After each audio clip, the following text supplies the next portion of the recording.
Distinguished Chief Guest for the occasion, Mr. Ankur Waliku, Head Groupon, APAC Emerging Countries and CEO Groupon India, eminent members of the Board of Governors, Vice Chairman Srivas Jaipuria, Director of the Institute Dr. Rajiv Thakur, Directors of other campuses, erudite faculty members, graduating students and their proud parents and guardians, friends from media, ladies and gentlemen, a very warm welcome to all of you.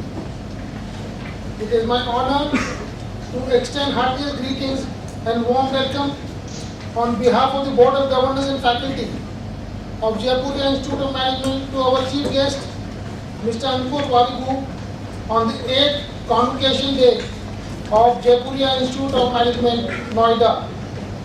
Mr. Ankur heads Groupon Asia Pacific and Emerging Markets comprising of India, Indonesia, Thailand and Philippines, part of the 48 country portfolio of Groupon Global spanning 250 million subscribers and over $7 billion in annual sales.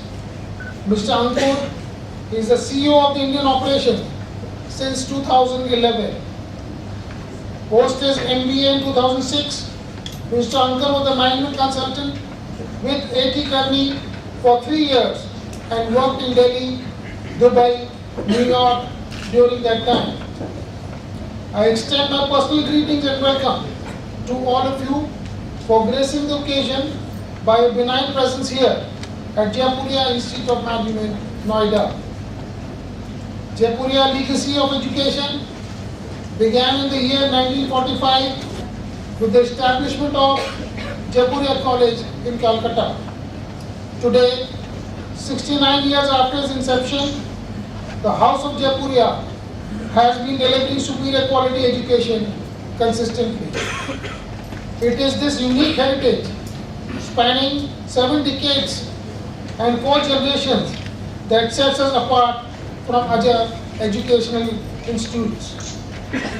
The Jaipuria ethos is focused on creating and nurturing the next generation of thought leaders through intuitive education. This ongoing quest for ensuring academic excellence led to set up the first Jaipuria Institute of Management in Lucknow in the year 1995 and in Noida in the year 2004. Today the institute is one of the largest groups in northern and central India to offer AICTE approved PGDM programs at 4 world-class campuses in Lucknow, Noida, Jaipur and Indore. I congratulate all the graduating students for their achievements from Jaipuria and Noida. This day marks an important landmark in your life. I would like to begin this address with a quote from Mr. Kenneth Blanchard, who said that, and I quote, "The key to all success is not authority, but influence," unquote. As you enter the corporate corridors and world of business, the most important element of you have to carry with you is the ability to influence. You have had your 2 years here at Jaipuria, learning finance, marketing, human resources, and general management as a whole. And the process took a very coherent meaning when you have reached here today as you move into the real world. These are all wonderful subjects and very much required for the road ahead. But an additional aspect which is very important and that you may have learned from your parents, from your elders and from the society around you is the ability to influence.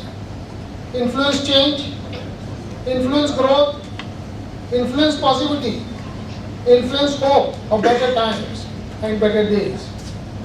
A great leader is always someone who is able to influence a group of individuals to do something extraordinary, but also someone who is able to carry the group along with the same vision even during the worst of the times, the most trying circumstances, and the most difficult of moments. You should concentrate on your strengths, as your strengths will help you to achieve your dreams. Dream big and go for it, whatever your strengths are. Some people have interpersonal strengths, some linguistic, some logical, mathematical, and some others musical. Just to give a few of them, but they are all good in their own ways and shall be useful for the world if you can influence the power of your strengths among the larger population. So go ahead and dream. Aristotle said, and I quote, "It is the mark of educated mind to be able to entertain a thought without accepting it," unquote.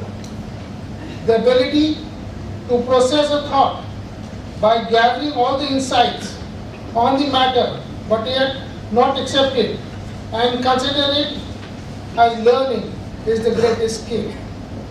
This is something which needs to be cultured and harnessed for you to be able to dream big, because it is not that we do not dream, but it is the ability to analyze and bring to action the dreams that really matter, and that's what makes the difference.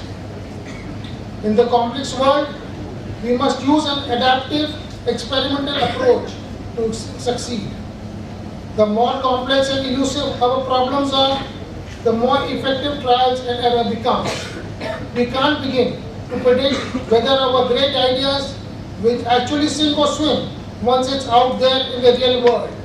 You have to cast a wide net, practice failing in safe space, and be ready to let go of your ideas if you have missed the mark. Expose yourself to a lot of different ideas and try lots of different approaches on the grounds that failure is common. Another thing with dreams and great ideas is that we tend to take large steps, but it is important to learn the art of taking small steps, and definitely the first step, which is the most important step. Chinese philosopher Lao Tzu said, and I quote, "A journey of 1,000 miles must begin with a single step," unquote. Sania Nehwal is a great example of determination and taking small steps towards success. Coming from a middle class family, of course, a family had to make a lot of sacrifices to get her to where she is now, but without her untiring commitment and effort, it would never have been possible.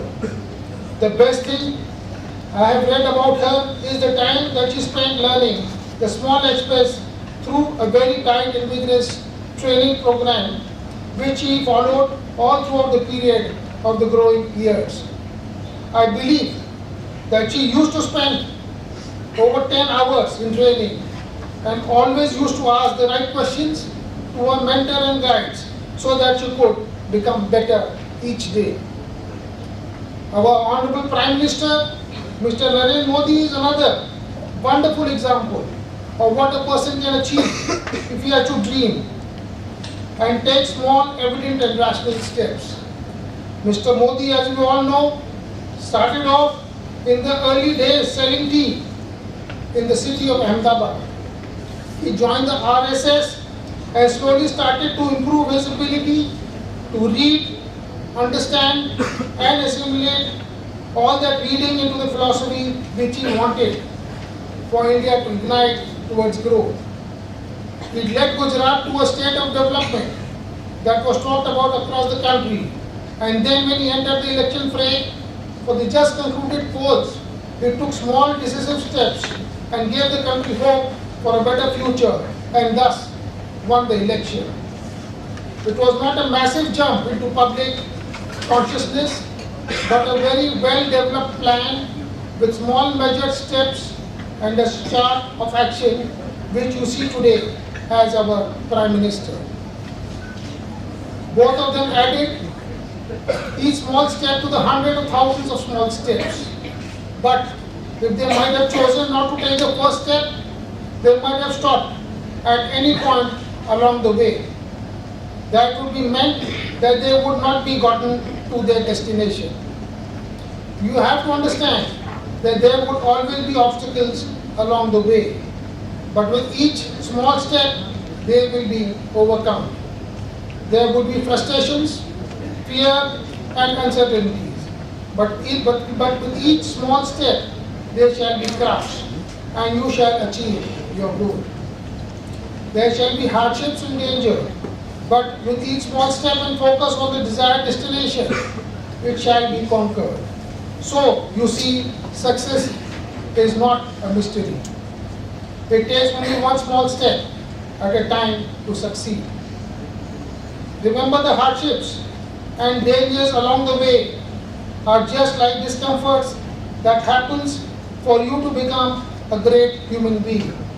Embrace discomforts, remember it, it is there that shall make you the greatest. I shall talk to you about oysters and pearls. Oysters are nasty on the outside and a delicacy on the inside for some people. But what is not why we need talk about oysters now, but it is about the potential for a pearl to be formed inside of it. Only some oysters form those pearls. Why? Those oysters that form pearls do so because they get uncomfortable. Not too uncomfortable, just a little uncomfortable. An oyster forms a pearl when a grain of sand becomes lodged inside its shell. That grain of sand irritates the oyster. It makes the oyster just a little uncomfortable. Of course, the oyster has no way to get rid of the sand, so what it does instead to cover that grain of sand with layer upon layer of a remarkable substance called nacre. And this nacre forms a smooth capsule around the sand grain, preventing it from further irritating the oyster. It's that smooth capsule made of layer upon layer of nacre that we call a pearl. Pearls also happen to be beautiful, which is why they've been prized by people as valuable gemstones since ancient times. It's the layer of nacre that makes a pearl a thing of beauty, because nacre interacts with light in a particular way that makes the pearl surface radiant.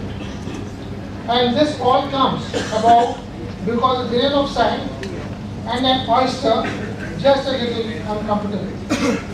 Every oyster can form a pearl, but only those who become a little uncomfortable actually do it. So too with all of you. As I look at you, I see enormous potential, but it's still only potential. You realize the potential is yet to come. As much as you have accomplished to get here, you've only just begun. You still have to realize your enormous potential. So go ahead, dream big, take small steps to the dream, get a little uncomfortable. And remember, as you go along, never forget to influence each and every one with the goodness of your thought, the evergreen gladness of your deeds, and the enthusiasm of yourself. Wish you all a great life ahead, and may all of you be blessed. Jai.